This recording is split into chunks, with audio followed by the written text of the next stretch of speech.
Hi friends, welcome back to the Barkeepers channel. It's so good to see you. My name is Nancy Cavaliere of Casa Cavaliere. I'm an interior designer, stylist, fashion collector, DIY maven, jack of all trades. We have something very special planned for today's episode. I go thrifting pretty much once a week. I try to go as often as possible when I have some free time. It really helps me clear my head. I enjoy it. It's very therapeutic for me.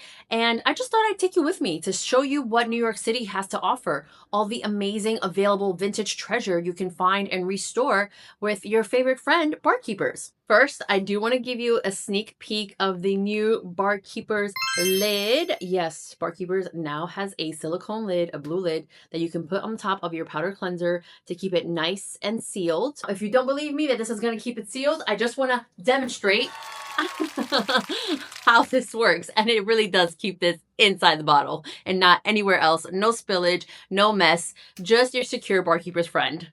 I'm really excited for today's episode. I'm going to take you along with me to an estate sale in New York City. I'm going to show you what it's like. I'm going to tell you all my best tips and tricks of estate sailing.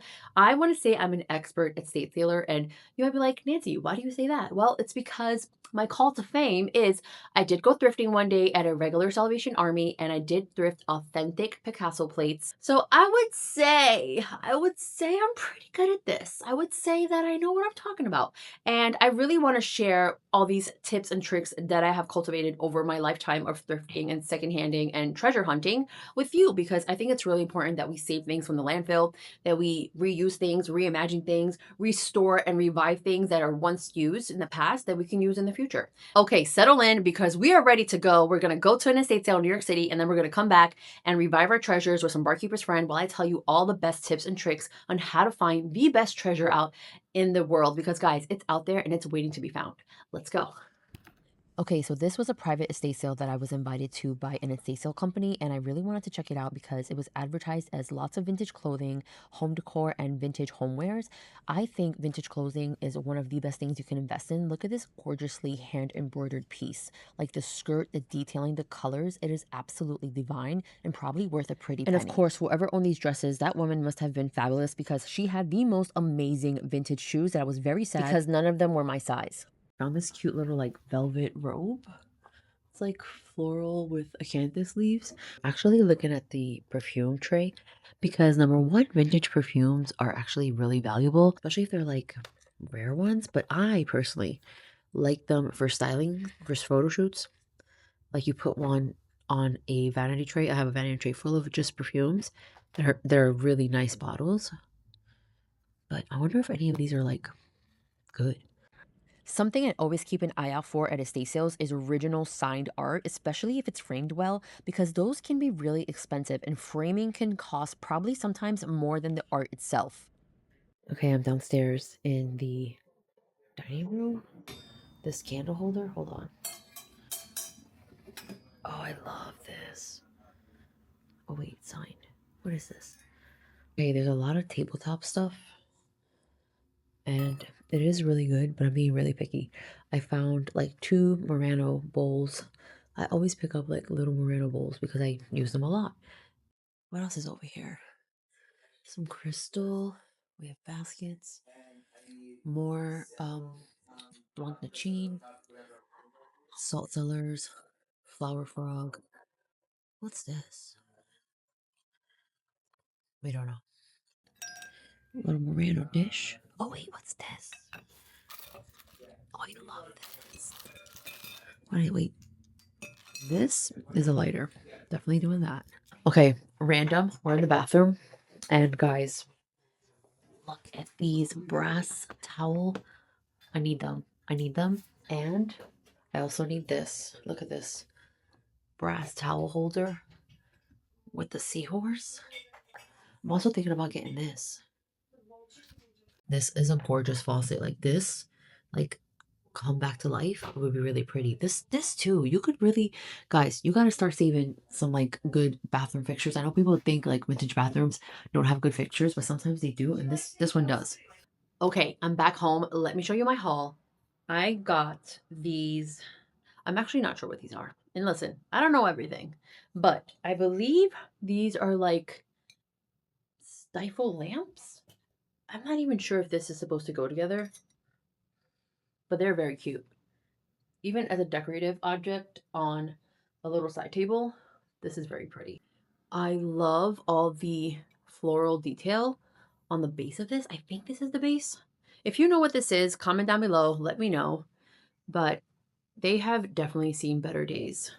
But that's okay because we are going to shine them right up with some barkeepers. So I got a set of 2 of these. I dug in a pile and this was $20.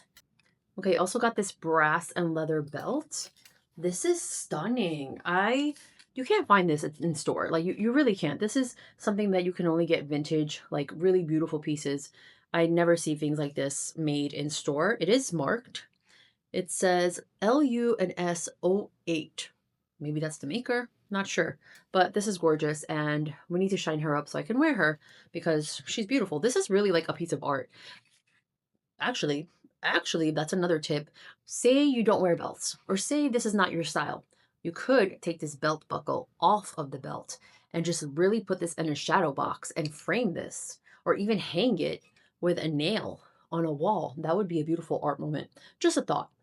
Okay, let's go shine these up and bring them back to life with some barkeeper's friend because I think they really do need a bit of heavy duty restoration. But once they are shined up, that refresh is going to hit and a big time payoff. Come on. While we restore and revive these beautiful pieces, let me tell you guys a little bit of how I started thrifting and pretty much going to estate sales and secondhand shopping for the rest of my life because once you start, you will never go back. So I really didn't grow up with much. We did not have lots of money to spare.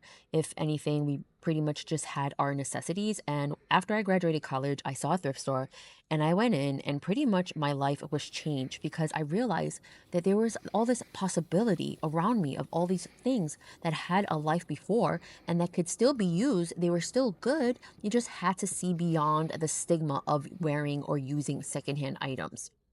Thrifting and shopping secondhand is way different now. There's like no stigma attached. It's like cool now. The young kids are doing it. Everybody's doing it. Everybody wants to thrift and save something from the landfill and find treasure because it is so common to find all these beautiful pieces discarded and left in thrift stores and estate sales ready for their second homes. And once you start, you will really be able to tell if something is worth buying, if something is a good item to invest in, or if something is better left where it's at. A lot of the best pieces look terrible at first. Like there's a lot of tarnished silver, a lot of dusty brass, a lot of cloudy crystal, and a lot of scratch wood pieces, which most people really do walk right past them because they really can't see past the grime. You have to look at the bigger picture because that's usually where the magic is, and you can find something amazing for a steal. And one of my biggest tips is to always look at shape and craftsmanship first. Ask yourself, if this piece was cleaned up, would it still feel special? Does it have interesting lines, weight, detail, some kind of texture? Because guys, dirt can be cleaned as we're doing right now. Like this piece is in bad shape, but it has beautiful floral detailing. It's a really nice shape. And once we put it into place in the right space, it's going to look amazing. So just think of yourself. What can we do with this? Can we revive it? And after we revive it, will I love it? Another tip is always pick things up because weight can tell you so much.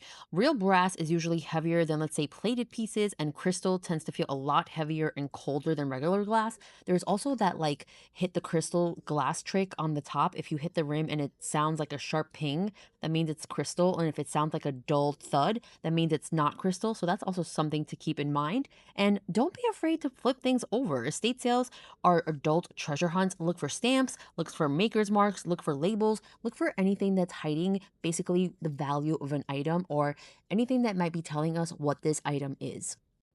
Now, these are the same tips I used when I went thrifting one day and found those Picasso plates. So let me tell you the story because it is a really crazy story.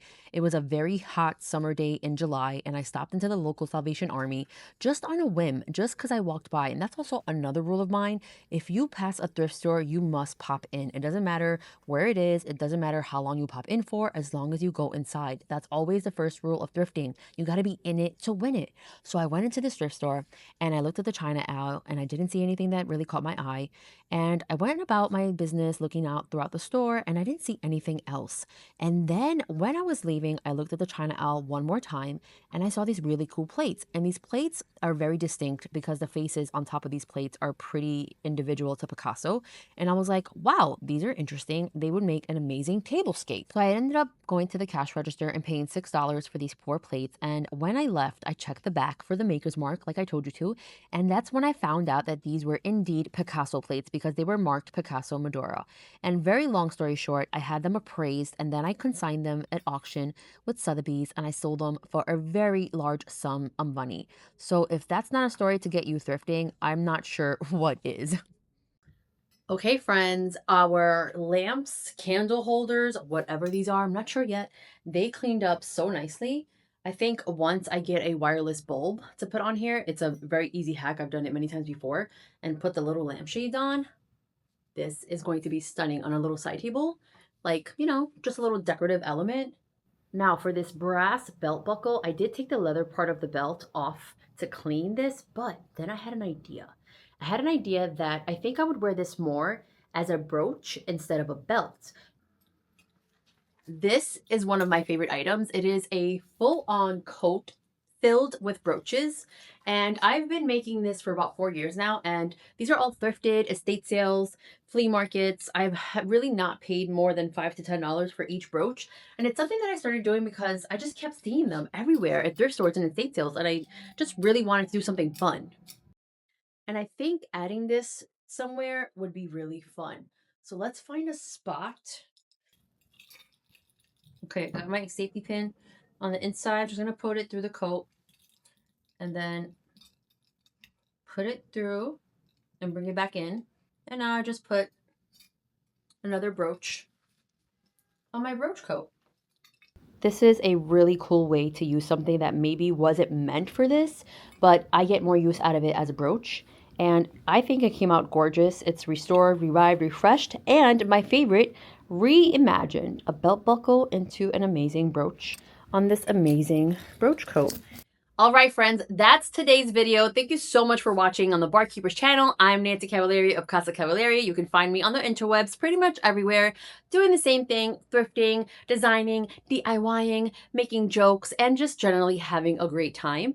I do want to know if you have any thrifting tips or any estate sale tips. Comment down below and share with the class because we want to know. There might be things I don't know. There might be things other people would love to know. If you have any items that you have restored with Barkeeper's Friend, comment down below. Let us know what it was. Give us a story. I love a story. I love hearing the history behind a piece. And I love knowing that you're using Barkeepers to restore, revive, and refresh something that was used before into something new. So comment down below. Let us know your thoughts. And I'll see you next time on the Barkeepers channel. Bye, guys.